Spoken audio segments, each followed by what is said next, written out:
Hello students, I hope आप सब अच्छे होंगे और दिल लगाकर पढ़ाई कर रहे होंगे। ये जो वीडियो है ये होने वाली है क्लास 10th के लिए इकोनॉमिक्स का second chapter sectors of Indian economy. इसका एक पार्ट पहले भी हमने वीडियो डाली थी जिसमें हमने इंट्रोडक्शन दिया था about primary, secondary and tertiary sector और आपको डिफरेंस बताया था between final and intermediate goods. आज का जो हमारा टॉपिक है वो होने वाला है हिस्टोरिकल चेंजेस इन सेक्टर।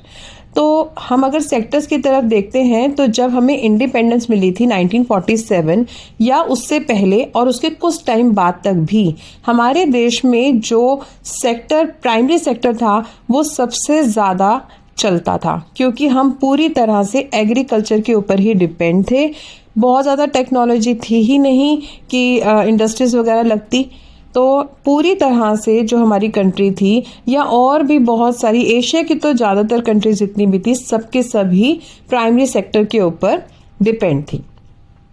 1960 में ग्रीन रेवोल्यूशन आया और ग्रीन रेवोल्यूशन आने के बाद छोटी मोटी बहुत सारी इंडस्ट्रीज इंडिया में लगी। उससे पहले सिर्फ दो ही इंडस्ट्रीज थी, एक बिरला एंड एक पुरुषोत्तम दास, जो मेजर में हम काउंट करते हैं।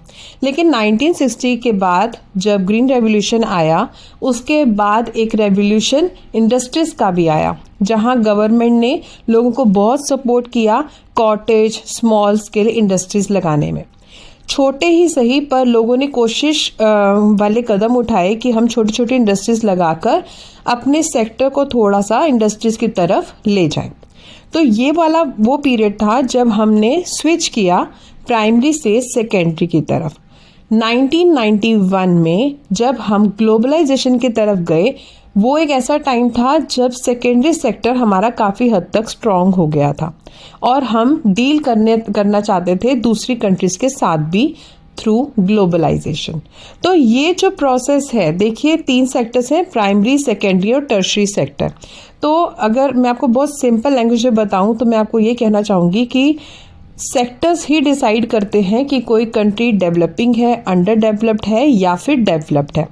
अब जैसे अगर हम देख सकते हैं कि अगर इंडिपेंडेंस के टाइम हम देख रहे हैं 1947 में हमारा प्राइमरी सेक्टर जो था तब बहुत ज़्यादा स्ट्रॉन्ग था। इट मीन्स तब हम बिल्कुल स्टार्टिंग के स्टेज पे थे, तो तब वो कंडीशन थी जब हमारा देश अंडर डेवलप था। लेकिन 1960 के बाद जब धीरे धीरे इंडस्ट्रीज लगने लगी और 1991 के बाद जैसे मैंने आपको भी बताया ग्लोबलाइजेशन के थ्रू हमने अपने सामान बाहर भी एक्सपोर्ट करना शुरू किया।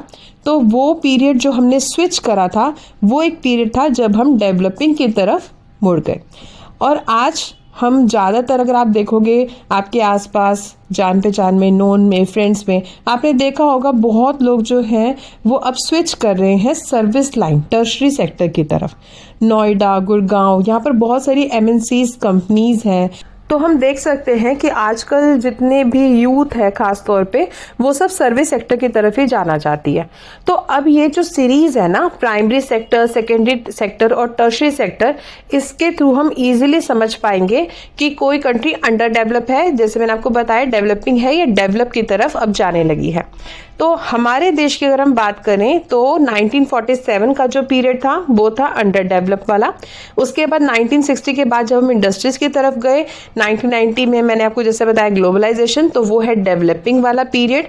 और स्टिल मैं ये नहीं कहूँगी कि हमारी कंट्री पूरी तरह से डेवलप्ड हो चुकी है, पर हाँ हम उस रास्ते पे काफ़ी हद तक पहुँच चुके हैं। आज हमारी देश की जो गिनती है वो कई अच्छी कंट्रीज़ के साथ जो बहुत पहले से डेवलप थी उनके साथ आज हम स्टेज जो है वो शेयर करते हैं। ये बहुत बड़ी बात है। अब बात ये आती है कि अगर आपको क्वेश्चन आ जाए तो आप आंसर कैसे लिखेंगे। तो उसके लिए आपको थोड़ी सी मेहनत ये करनी पड़ेगी कि आपकी बुक में जो कुछ ग्राफ्स और डेटास गिवन है, पाई चार्ट गिवन है, वो आपको अच्छे से स्टडी करना होगा। कई बार क्वेश्चन डायरेक्टली इस तरीके से भी आ सकता है कि 1977-78 में कौन सा सेक्टर ज़्यादा स्ट्रॉन्ग था, उस बेसिस के ऊपर भी क्वेश्चन आते हैं। हालांकि मैंने बहुत कम देखे हैं इस टाइप के क्वेश्चन मैक्सिमम आपको इसी टाइप का ही आएगा कि कैसे स्विच हुआ, या जो क्वेश्चन यहाँ पर आपके इसमें गिवन नहीं है कि हिस्टोरिकल चेंजेस क्या हुए सेक्टर में, इसके बेस पे बहुत सारे क्वेश्चंस आ सकते हैं। तो आपको बस यही लिखना है उसमें कि पहले हमारा देश प्राइमरी में ज़्यादा स्ट्रॉन्ग था, देन इंडस्ट्रीज में, और आज हम फिर से स्विच कर रहे हैं टर्शरी सेक्टर या फिर सर्विस सेक्टर के लिए। मैं आपको फिर से याद दिला दूं कि आपकी बुक में कुछ ग्राफ्स वगैरह गिवन है, आप उनको अच्छे से याद कर लें। मैं मेंशन कर दूंगी स्क्रीन पे भी, आप उसको अच्छे से स्टडी करें सो दैट आपके नंबर कहीं कटे नहीं। ओके, सो नेक्स्ट हमारा टॉपिक है how to create more employment. अब यहाँ पर एक लक्ष्मी का एग्जाम्पल गिवन है कि उसके पास सिर्फ 2 हेक्टेयर की ज़मीन है और उसके पास सीड्स वगैरह कुछ भी चीज़ नहीं है कि वो एग्रीकल्चर एक्टिविटी कर सके। आपको वो ये बताना चाहते हैं कि जो अर्बन एरिया है वहाँ तो लोग एबल हैं, चलो छोटा मोटा काम करना है, कोई बड़ी इंडस्ट्रीज लगानी है तो उनके पास फाइनेंशियली इतने स्ट्रांग होते हैं कि अपना काम वो स्टार्ट कर सकें। बट रूरल एरियाज में आज भी लोगों की स्थिति जो है वो दयनीय बनी हुई है, उनके पास पैसा नहीं है। सबके पास की बात नहीं करी, बट कई सेक्शन आज भी ऐसे हैं जिनके पास पैसे नहीं हैं कोई भी काम स्टार्ट करने के लिए। जैसा कि हम बुक में देख सकते हैं कि लक्ष्मी का जो एग्जाम्पल है उसके पास 2 हेक्टेयर जितनी छोटी सी जमीन है, बट कुछ सामान नहीं है, तो सीड्स वगैरह पेस्टिसाइड्स वगैरह कुछ भी नहीं है, तो वो एग्रीकल्चरल एक्टिविटी करना भी चाहे तो वो कैसे ही शुरू करेगी। तो how to create more employment में यहाँ आपको बताया जा रहा है कि गवर्नमेंट जो है वो हेल्प कर सकती है रूरल एरियाज में रहने वाले लोगों की by providing some money in very nominal interest. तो थ्रू कोऑपरेटिव बैंक्स या फिर जो सीड्स और पेस्टिसाइड्स वगैरह होते हैं जो नेसेसिटी है एग्रीकल्चरल एक्टिविटीज़ के लिए, वो बहुत नॉमिनल रेट में जो है उनको अवेलेबल कराए। उसके बाद जो वो प्रोडक्शन कर रहे हैं उनके लिए मार्केट प्रोवाइड करे सो दैट ज़्यादा से ज़्यादा लोग जो हैं वो आज फिर से एग्रीकल्चर एक्टिविटीज़ की तरफ जाएं और जैसे पहले हमारा देश जो है वो एग्रीकल्चर में स्ट्रॉन्ग था वो आज भी बने, क्योंकि हमारे देश से बहुत सारे खाने के प्रोडक्ट्स जो हैं वो फॉरेन आज भी एक्सपोर्ट होते हैं। तो इसमें आप अपनी तरफ से बहुत अच्छे से एग्जाम्पल लिख सकते हैं, इसको और इलेबोरेट करके लिख सकते हैं। इसका क्वेश्चन अगर आपको आएगा तो 3 मार्क्स में आ सकता है कि आपके हिसाब से गवर्नमेंट जो है वो क्या क्या हेल्प कर सकती है। तो आप डेफिनेटली एक फाइनेंस का लिख सकते हैं पॉइंट की नॉमिनल रेट पे लिखे, क्योंकि दिक्कत यहाँ आ जाती है कि जो गरीब लोग होते हैं रूरल एरियाज में जिनके पास पैसा नहीं है वो टोटली डिपेंड होते हैं मनी लेंडर्स में पैसे के लिए, और वो उन पे बहुत ज़्यादा इंटरेस्ट रेट लगाते हैं और डेट ट्रैप में फंसा लेते हैं। तो अगेन वो जितनी कमाई करते हैं उनसे डबल उनको चुकाना ही पड़ता है। यहाँ पर वो बहुत ज़्यादा फंस जाते हैं, बेबस हो जाते हैं, और एम्प्लॉयमेंट एक्टिविटीज़ भी जो हैं वो बहुत अपॉर्चुनिटीज़ जो है वो बहुत कम मिलती हैं लोगों को।